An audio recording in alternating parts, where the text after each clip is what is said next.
want to show you another cool coin from my coin collection. I've had this coin for a very, very, very long time.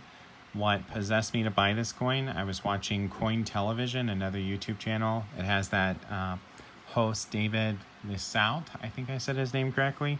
Really good content. If you guys haven't seen his channel, go to YouTube, type in Coin Television, and you'll binge watch a ton of videos. He used to do some production work, I think, for Coin Week. But I saw on there a gentleman who had bought one of the pattern coins, the Nova Constello pattern coins. And it was one of the first coins ever minted for the United States, and as a proposed system, decimal system. And it was just a really, really neat coin. It sold for a lot of money at auction, I guess, to the gentleman who who got the coin. And literally, he had the first coin minted for use in the United States for the U.S. And so I thought I'd like to have something as close to that as possible. And so I bought the Nova Constello, and this one's dated 1783. If they're not dated 1783, they're dated 1785, or they don't have a denomination. All of these were struck in Birmingham, England, and then they were shipped to New York, where they entered circulation. You can see here, this says Nova Constello, and then that is supposed to be the all-seeing eye of God. And then there are the various rays there and stars. And on the back here, you can kind of see, it's difficult to see. You have the U.S., United States, and then it says Libertas, and then justice, with liberty and justice in Latin. And this coin's kind of difficult to see on camera. This looks so much better in person. So much better in person.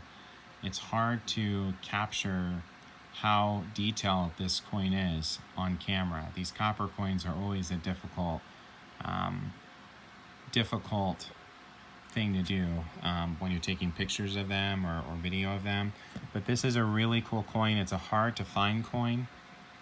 I mean, you can find them, but they are pricey, and at least $300-400, and that's even raw like this.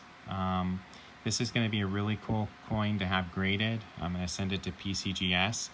I'm sure they're going to give this an extra fine rating or a very fine rating, one of the two. And if they do, this is the pointed rays variety, I believe. Let me grab my red book here. And I got my mega red book, which I love this thing. This thing has turned out to be such a great tool. But I have the 1783 pointed rays.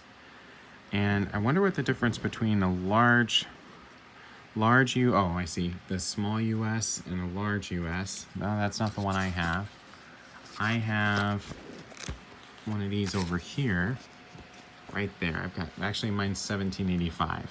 I've got 1785, and mine would be the pointed rays, because you can see the difference with the rays. There's the pointed rays, there's the blunt rays, and I have the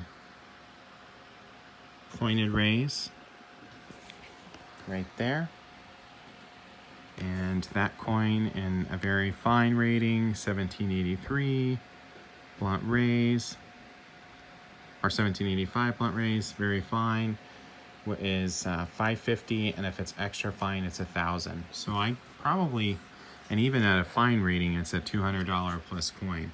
So if I had to take a guess, this is going to grade.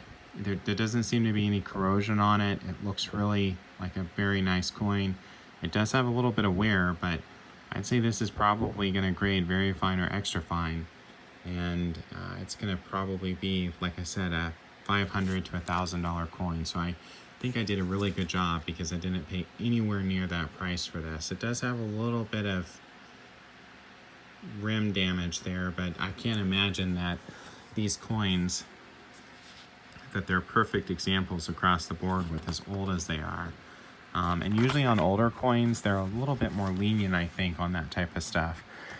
It's really cool because Q. David Bowers writes that the Nova Constello coppers were well received and saw extensive use in commerce, as evidenced by wear seen on specimens today, and that later these were devalued and they were used as undertypes, planchets, for Connecticut and to a lesser extent New Jersey and Vermont coppers. So this is a really cool coin, and I'm glad that I have it. It's neat that it's the very first coin in this mega red book on post-colonial issues. It literally starts the whole chapter on post-colonial coins, and got pretty good condition. Like I said, if this grades out to extra fine or very fine, and again, looking at it right now through this 2x2, the shiny plastic shining back, what I see on my phone's camera there and what I see looking around this phone and looking at the coin itself, this thing is so detailed, and it's just a beautiful, beautiful coin. I think this is easily going to grade out as extra fine, probably very fine because the rays are all kind of merged together there, but probably very fine, which is still fine, a $500 coin. So anyway, guys, thank you for watching.